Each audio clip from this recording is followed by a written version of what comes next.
Dear ladies and gentlemen, today I'm going to dwell on the sphere which every educated man in this university is ready to discuss. And it's not about your rating in the politruth language, it's about international politics. But before I'm forcefully driven out of the stage, let me try to introduce my theme. With all the talk about international relations, it's difficult to imagine that countries can cooperate by other means than trading in arms or evoking a little green leprechaun in another one. But I'm convinced that there is a new type of international relations which will greatly shape our world in the future. And this will be achieved with the help of credit cards and evening family reunions.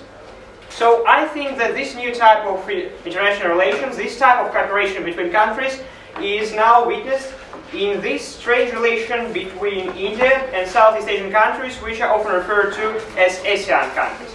But what do those countries have in common, except that they are Asian, that they adore rice? Well, out of three types of cooperation, the personal type of cooperation is the strongest here, and it is achieved with the help of 5 million Indians who actually live in those countries, and they are distinguished by smell of curry and sarcastic. And of course, those people are active, they're industrious, and they are interested in what is going on in their historical motherland. The modern government of India is doing everything to make those people come back and invest their money for the prosperity of their country. But it hasn't always been so. Back in the middle of the 20th century, when 1/3 of Hindustan was trying to massacre the second part, and the third part was so famished and plagued that they were unable to think of anything else, the then Prime Minister of India, with an unpronounceable first name, Jawaharlal Nehru, said virtually that those Indians who live abroad are aliens and not Indians. So far as we are concerned, strictly, legally and constitutionally, it is none of our problem. Well, the modern Indian government is a little bit more inquisitive about Indians who live in ASEAN countries. They are organizing mass events, and the first photo shows which arrive after any Indian leader travels to ASEAN country is about Prime Minister or President approaching the large Indian diaspora. And what are they telling them? Please come back, please invest your money and help our country, help your historical motherland with your political influence.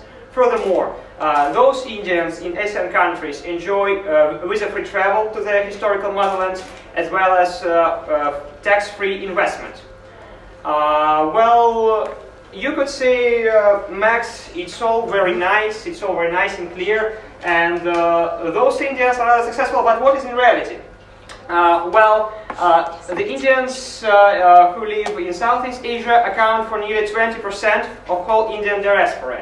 And in terms of foreign direct investment from ASEAN countries to India,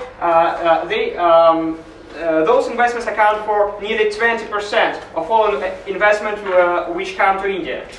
Not bad, Indian diaspora, not bad at all.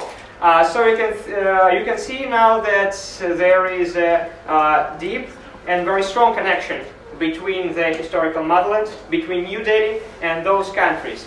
And I think that this is a great asset for Indian government, which is now being successfully used. The people who live there are able to influence political circles in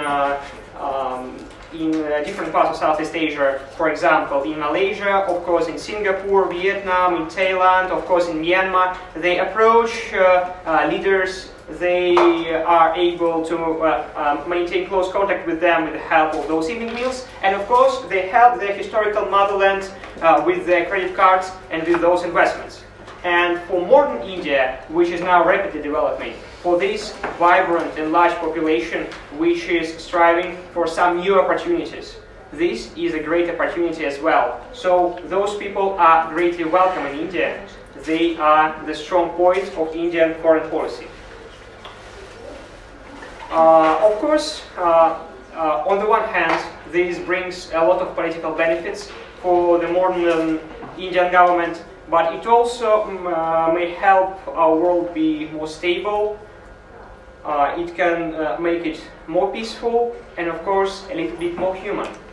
For Southeast Asia, which is now squeezed between two great superpowers, one of which is China, which is trying to drill for some nice and expensive oil, and on the other hand is the United States, which is constantly imposing its will. For Southeast Asia, a large, prosperous, industrious, and peaceful Indian diaspora is a great opportunity for development. So we can see that between those two regions, between India and Southeast Asia, there's a common sphere of prosperity, the common sphere of common interest. And by trying to develop this sphere, they forge a new and great alliance. And in the end of my speech, I would like to say that such a model, approaching your diaspora abroad, calling to your people who live in other countries, who study there and who work there, is a great opportunity for almost any country in the world. And Russia here is not an exception. And I think that such an approach could make our world more stable, more peaceful, and more human. Thank you for your attention.